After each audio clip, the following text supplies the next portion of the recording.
नमस्कार, ये आकाशवाणी पटना है।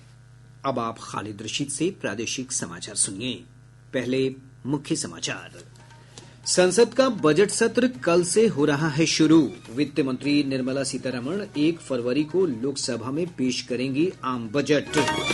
प्रयागराज महाकुंभ के दौरान श्रद्धालुओं की सुरक्षा और भीड़ को नियंत्रित करने के लिए मेला क्षेत्र को 4 फरवरी तक वाहन मुक्त क्षेत्र घोषित किया गया। सासाराम के सांसद मनोज राम पर कैमूर के कुदरा प्रखंड के नाथुपुर में विवाद के बाद आक्रोशित ग्रामीणों ने किया जानलेवा हमला। सांसद और उनके 2 सहयोगी गंभीर रूप से घायल। और प्रदेश के विभिन्न भागों में ठंड में कमी से लोगों को राहत। मौसम विभाग का पूर्वानुमान, अगले 4 दिनों में ठंड में होगी और कमी। अब समाचार विस्तार से। संसद का बजट सत्र कल से शुरू हो रहा है। वित्त मंत्री निर्मला सीतारमण 1 फरवरी को लोकसभा में वित्तीय वर्ष 2025-26 का बजट प्रस्तुत करेंगी। एक रिपोर्ट। बजट सत्र की शुरुआत शुक्रवार को संसद की दोनों सदनों की एक साथ होने वाली बैठक में राष्ट्रपति द्रौपदी मुर्मू के अभिभाषण के साथ होगी। उसी दिन केंद्रीय वित्त मंत्री निर्मला सीतारमण द्वारा आर्थिक सर्वेक्षण भी प्रस्तुत किया जाएगा। वहीं शनिवार को वित्त मंत्री वर्ष 2025-26 का केंद्रीय बजट पेश करेंगी, जबकि सोमवार को लोकसभा और राज्यसभा में राष्ट्रपति के अभिभाषण के धन्यवाद प्रस्ताव पर चर्चा होगी। 31 जनवरी से शुरू होने वाले बजट सत्र का पहला चरण 13 फरवरी तक चलेगा, जबकि दूसरा चरण 10 मार्च से शुरू होगा, जो 4 अप्रैल तक चलेगा। आनंद कुमार, आकाशवाणी समाचार, दिल्ली। बजट सत्र के सुचारू संचालन के लिए केंद्र सरकार ने आज नई दिल्ली में सर्वदलीय बैठक बुलाई। बैठक में रक्षा मंत्री राजनाथ सिंह, स्वास्थ्य मंत्री जेपी नड्डा तथा समाजवादी पार्टी, राजद, जदयू और अन्य दलों के वरिष्ठ नेताओं ने भाग लिया। बैठक के बाद संवाददाताओं से बातचीत करते हुए संसदीय कार्य मंत्री किरेन रिजिजू ने कहा कि सभी दलों ने संसद की कार्यवाही के शांतिपूर्ण संचालन के लिए सहमति दिखाई है। सब पार्टियों ने अपने अपने पार्टी का मुख्य स्टैंड और कुछ इश्यूज है, उन्होंने अनुरोध किया है कि पार्लियामेंट में इसका चर्चा होना चाहिए। क्योंकि ये बजट सत्र है, तो राष्ट्रपति का अभिभाषण और बजट पर चर्चा होने के बाद कोई बहुत ही अर्जेंट इश्यू आएंगे तो उस पे भी बीएसी में बैठ करके इसका निर्णय किया जाएगा। सांसद जगदम्बिका पाल की अध्यक्षता में वक्फ संशोधन विधेयक 2024 से संबंधित संयुक्त संसदीय समिति ने आज संसद भवन में लोकसभा अध्यक्ष ओम बिरला को अपनी रिपोर्ट सौंप दी। इससे पूर्व समिति ने विधेयक से संबंधित 14 खंडों के संशोधन को कल स्वीकृति दी थी। जेपीसी के अध्यक्ष जगदम्बिका पाल ने बताया है कि पिछले 6 महीने में इस विधेयक पर व्यापक विचार विमर्श हुआ है। 6 महीने के सारे डिटेल डिस्कशंस के बाद सभी सदस्यों से हमने संशोधन मांगे थे। ये हमारी अंतिम बैठक थी कि उस 44 संशोधन पे आप इस पे सहमत हैं या इस पे असहमत हैं। तो सभी सदस्यों के द्वारा, चाहे किसी पक्ष के हों, उन लोगों ने अपने संशोधन दिए थे। उसमें 14 क्लॉजेज पे या 14 संशोधनों में संशोधन स्वीकार हुआ है। और अब खबरें महाकुंभ से।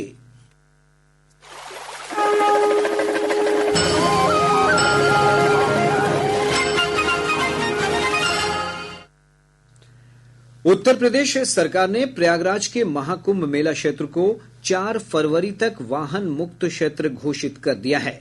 यह निर्णय श्रद्धालुओं की सुरक्षा तथा यातायात प्रबंध और भीड़ को नियंत्रित करने के लिए लिया गया है।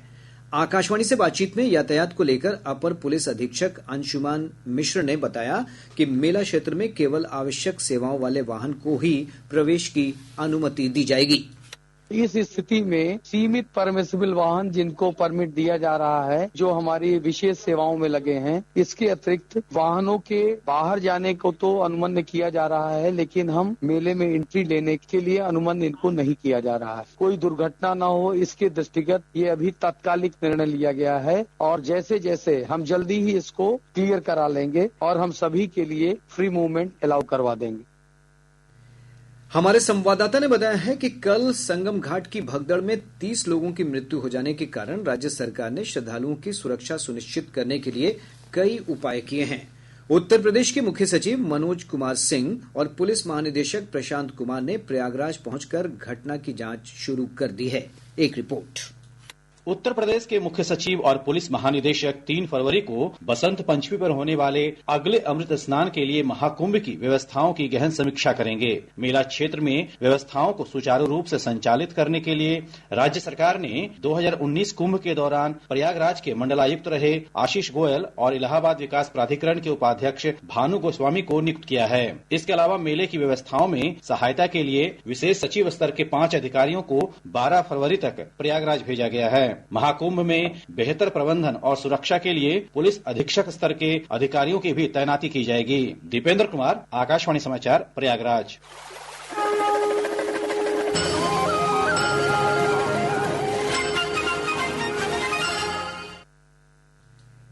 रेल मंत्री अश्विनी वैष्णव ने नई दिल्ली में संवाददाताओं से बातचीत में कहा कि कल मौनी अमावस्या पर महाकुंभ में आए श्रद्धालुओं के लिए पूरी रात ट्रेनें लगातार चलती रहीं।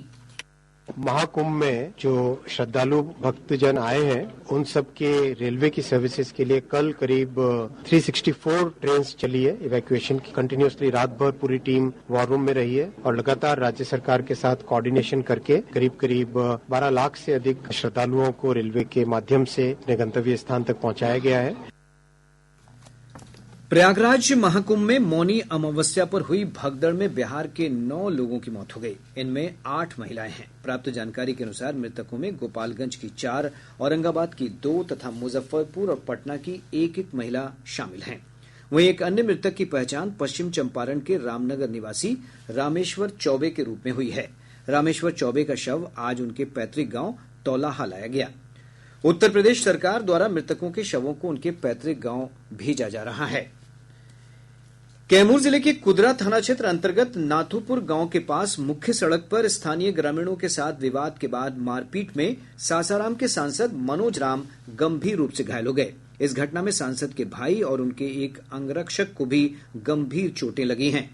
पुलिस अधीक्षक हरिमोहन शुक्ला ने घटना की पुष्टि करते हुए बताया कि स्कूल प्रबंधन, छात्र और स्थानीय लोगों के बीच विवाद के बाद हुई मारपीट में सांसद घायल हो गए। उन्होंने कहा कि मामले की जांच की जा रही है। जांच में दोषी पाए जाने पर आरोपियों की गिरफ्तारी भी की जाएगी। पटना की एमपी एमएलए कोर्ट ने पूर्व विधायक अनंत सिंह की जमानत याचिका पर फैसला अगली सुनवाई तक टाल दिया है। मोकामा के पंचमहला गांव में गोलीबारी के मामले में आज न्यायालय ने जमानत याचिका पर सुनवाई करते हुए पुलिस से केस डायरी की मांग की है। मामले की अगली सुनवाई केस डायरी मिलने के बाद होगी। गौरतलब है कि गोलीबारी मामले में पूर्व विधायक ने बाढ़ की स्थानीय अदालत में आत्मसमर्पण कर दिया था। प्रादेशिक समाचार आप आकाशवाणी पटना से सुन रहे हैं। ताजा समाचारों के लिए आप हमारे एक्स हैंडल AIR_News_पटना पर जा सकते हैं। देश आज राष्ट्रपिता महात्मा गांधी को उनकी 77वीं पुण्यतिथि पर याद कर रहा है। इस दिन को शहीद दिवस के रूप में भी मनाया जाता है। आज ही के दिन 1948 में महात्मा गांधी की हत्या कर दी गई थी।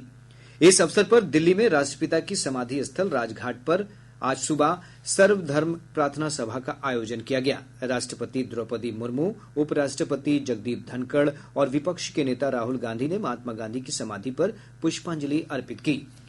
इधर पटना में गांधी घाट पर आयोजित मुख्य राजकीय समारोह में मुख्यमंत्री नीतीश कुमार ने राष्ट्रपिता को श्रद्धांजलि अर्पित की।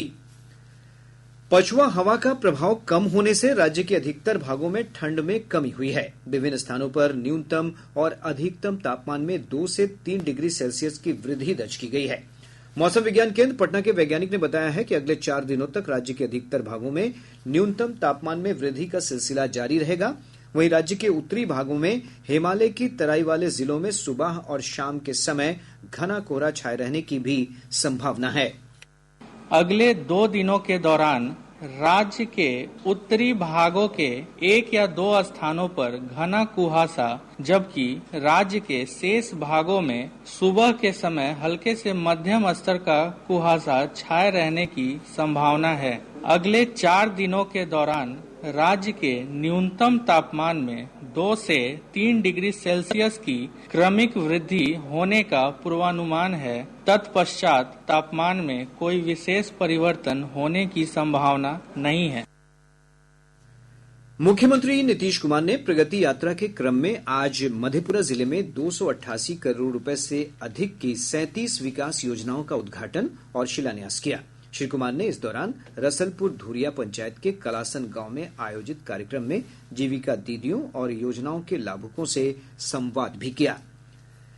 श्रम संसाधन मंत्री संतोष कुमार सिंह ने कहा है कि श्रमिक हितों की रक्षा के लिए one nation one labour card लागू किया जाना चाहिए। श्री सिंह ने दिल्ली में केंद्रीय श्रम रोजगार मंत्रालय द्वारा आयोजित 2 दिवसीय कार्यशाला में one nation one labour card की मांग उठाई है। उन्होंने कहा कि इससे श्रमिकों को पूरे देश में सामाजिक सुरक्षा मिल सकेगी। नवादा पुलिस ने 50,000 के इनामी कुख्यात नक्सली उमेश रविदास को गिरफ्तार कर लिया है। पुलिस अधीक्षक अभिनव धीमान ने बताया कि पकड़ी बरावा के एसडीपीओ और कौवाकोल थाना अध्यक्ष के नेतृत्व में की गई छापेमारी के दौरान ये सफलता मिली है। 10 वर्षों से फरार चल रहे नक्सली कमांडर उमेश रविदास को नवादा पुलिस द्वारा जो है वो गिरफ्तार किया गया है। एसडीपीओ पकड़ी बरावा और कौवाकोल थाना एसएचओ के नेतृत्व में नवादा से गिरफ्तार किया गया है। वर्तमान में ये जो है वो कोलकाता स्थित इको पार्क जो पुलिस स्टेशन है वहाँ पे वर्तमान में चावल का खरीद बिक्री का काम कर रहे थे और ये काफी बड़ी उपलब्धि है जो नवादा पुलिस द्वारा की गई है। इधर बेगूसराय पुलिस ने बिहार एसटीएफ के साथ संयुक्त कार्रवाई कर 50,000 के इनामी अपराधी शिवदत्त राय को उत्तर प्रदेश के ग्रेटर नोएडा में परी चौक से गिरफ्तार कर लिया। ये जानकारी पुलिस अधीक्षक मनीष कुमार ने दी है। बीपीएससी अभ्यर्थियों ने पटना के वीरचंद पटेल पद पर आयकर गोलंबर के पास 70वीं बीपीएससी प्रारंभिक परीक्षा रद्द किए जाने की मांग को लेकर प्रदर्शन किया, जिसके कारण आसपास के क्षेत्रों में लंबा जाम लग गया। पुलिस ने काफी मशक्कत के बाद प्रदर्शनकारियों को मौके से हटाया। मुंगेर और खगड़िया के बीच गंगा नदी पर बने श्रीकृष्ण सेतु पर निरीक्षण कार्य के कारण कल भी वाहनों का परिचालन विभिन्न अंतराल पर बंद रहेगा। राष्ट्रीय राजमार्ग प्राधिकरण एनएचएआई ने मुंगेर और खगड़िया के जिलाधिकारी तथा रेलवे को पत्र लिखकर मेगा ब्लॉक की सूचना दी है। निर्देश के अनुसार कल सुबह 8 बजे से 9:30 बजे तक और पूर्वाह्न 11 बजे से दोपहर 1 बजे तक सेतु पर वाहनों के परिचालन पर रोक रहेगी। अरवल जिले के गांधी मैदान में नेहरू युवा केंद्र की ओर से फिट इंडिया कार्यक्रम के तहत 2 दिवसीय अंतर जिला खेल प्रतियोगिता का आयोजन किया गया।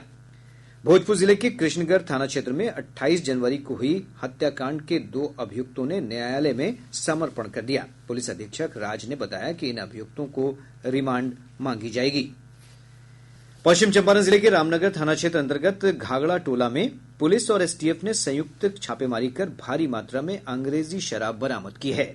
समस्तीपुर जिले के दलसिंह सराय थाना क्षेत्र अंतर्गत गद्दो बाजितपुर स्थित ठाकुरबाड़ी से चोरों ने अष्ट धातु की राम, लक्ष्मण और सीता की मूर्तियां चोरी कर ली। पुलिस एफएसएल टीम की मदद से मामले की जांच कर रही है।